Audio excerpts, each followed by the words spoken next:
पुरीसोबत किंवा चपातीसोबत तोंडी लावण्यासाठी कोरडी भाजी म्हणून पर्याय आपल्याला भेटो नको भेटो, परंतु घरात 2-3 बटाटे आपले शिल्लक नक्कीच असतात. तेव्हा अशा वेळेस आपण बटाट्याची चमचमीत अशी, चविष्ट, चटपटीत अशी कोरडी बटाट्याची भाजी कशी बनवायची ते बघूयात. तत्पूर्वी माझे एक निवेदन आहे की समीक्षाच रेसिपी या चॅनलच्या रेसिपी जर तुम्हाला आवडत असतील तर माझ्या चॅनलला सबस्क्राईब करायला विसरू नका. त्याचसोबत चॅनलची किंवा व्हिडिओची लिंक इतर नातेवाईकांना आणि मित्रमैत्रिणींना शेअर करायला विसरू नका.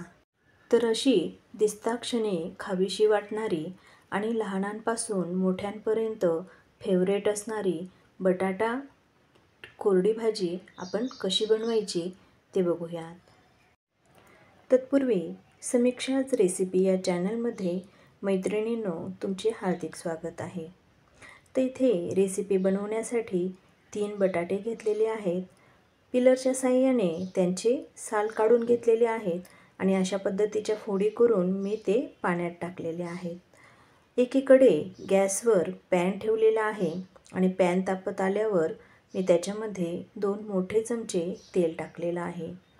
आणि आता तेल तापल्यानंतर मैत्रिणींनो मी याच्यामध्ये अद्रक, लसूण आणि जिरे यांची पेस्ट टाकलेली आहे. त्याचसोबत बटाट्याची भाजी थोडी घट्टसर येण्यासाठी त्याच्यामध्ये मी 2 ते 3 बटाट्यांच्या फोडी मिक्सरमध्ये बारीक करून घेतलेल्या आहेत. म्हणजे आलं लसूण सोबतच वाटून घेतलेले वाटण जे आहे ते मी आता छानपैकी फ्राय करून घेणार आहे. वापरलेला जो लसूण आहे तो छान कुरकुरीत होईपर्यंत आपल्याला हे वाटण जे आहे ते फ्राय करून घ्यायचं आहे. 1 ते 1.5 मिनटं परतवल्यानंतर आपलं हे वाटण व्यवस्थितपणे फ्राय झालेलं आहे. थोडासा गुलाबी कलर येईपर्यंत हे मी इथे मंद आचेवर परतवून घेतलेला आहे. आता ह्या स्टेजला 2 मोठे कांदे उभे कापून घेतलेले आहेत आणि ते मी पॅनमध्ये टाकलेले आहेत. आता उभे चिरून घेतलेले जे कांदे आहेत ते आपल्याला शॅलो फ्राय होईपर्यंत गॅसवर परतवून घ्यायचे आहेत. लक्षात ठेवा, आपल्याला कांदे जास्त परतवू द्यायचे नाही आहेत. फक्त ट्रान्सपरंट होईपर्यंत किंवा शॅलो फ्राय होईपर्यंत फ्राय करून घ्यायचे आहेत. 1 ते 1.5 मिनटं व्यवस्थित परतवून आपल्याला हे कांदे व्यवस्थितपणे फ्राय करून घ्यायचे आहेत.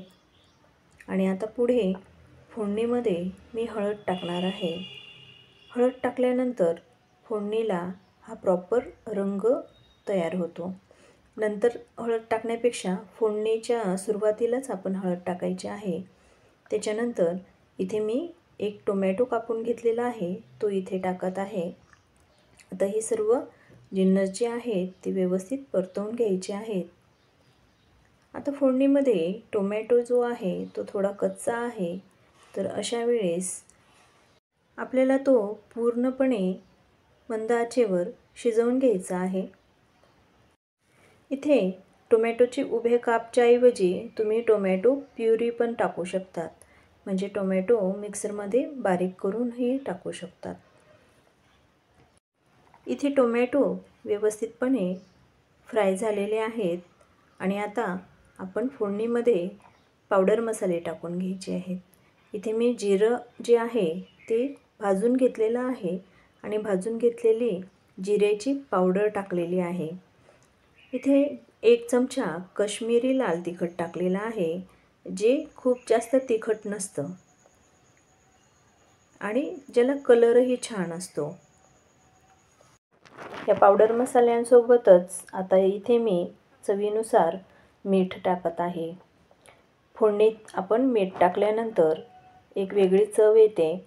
त्याचसोबत कांदे, टोमॅटो जे आहे ते अर्धवट शिजलेले असल्यास ते व्यवस्थित शिजतात, म्हणजे शिजण्यास मदत होते. टाकलेले पावडर मसाले सर्व एकजीव करून घ्यायचे आहेत आणि अशा पद्धतीने आपली फोडणी जी आहे ती तयार झालेली आहे. आता मगाशी करून घेतलेल्या बटाट्याच्या फोडी आपण या फोडणीमध्ये टाकणार आहोत.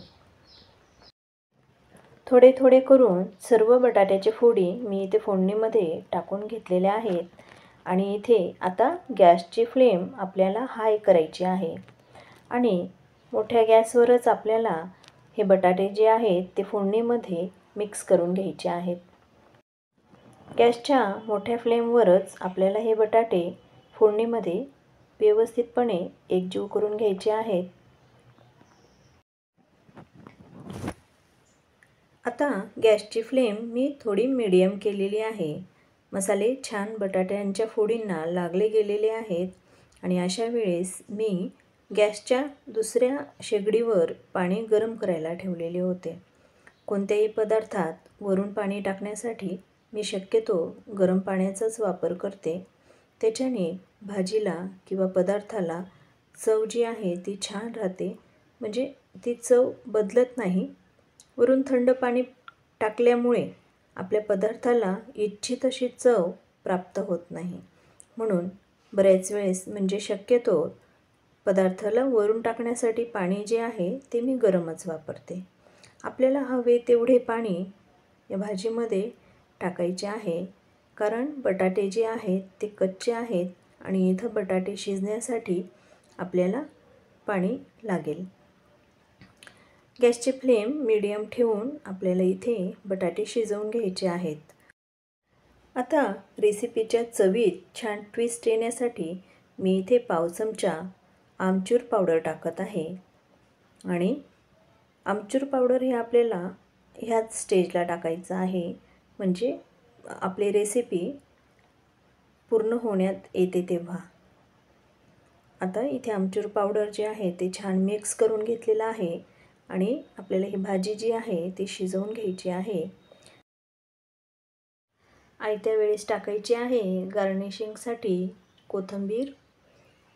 आणि आपल्याला बटाटे शिजेपर्यंत ही भाजी मीडियम फ्लेमवर शिजवून घ्यायची आहे. 7 ते 8 मिनटं गॅसची फ्लेम मीडियम ठेवून ही भाजी शिजवून घेतल्यानंतर ही भाजी म्हणजे बटाट्याची कोरडी भाजी सर्व करण्यासाठी तयार आहे. इथे बटाट्याची भाजी लवकर शिजावी यासाठी झाकणही ठेवू शकतात, परंतु झाकण ठेवल्यामुळे पाणी लवकर आटणार नाही. तेव्हा मैत्रिणींनो, ही रेसिपी तुम्हाला आवडली नक्कीच असेल आणि तुम्ही घरीही नक्की एकदा ट्राय करून बघा.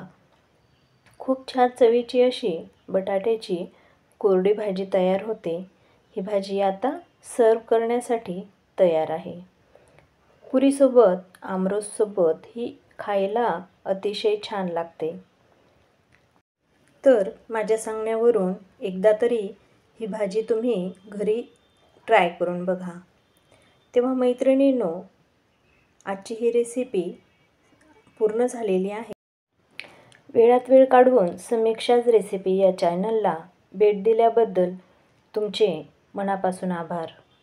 तर मैत्रिणींनो, भेटूयात पुन्हा अशाच एका नाविन्यपूर्ण रेसिपीसह.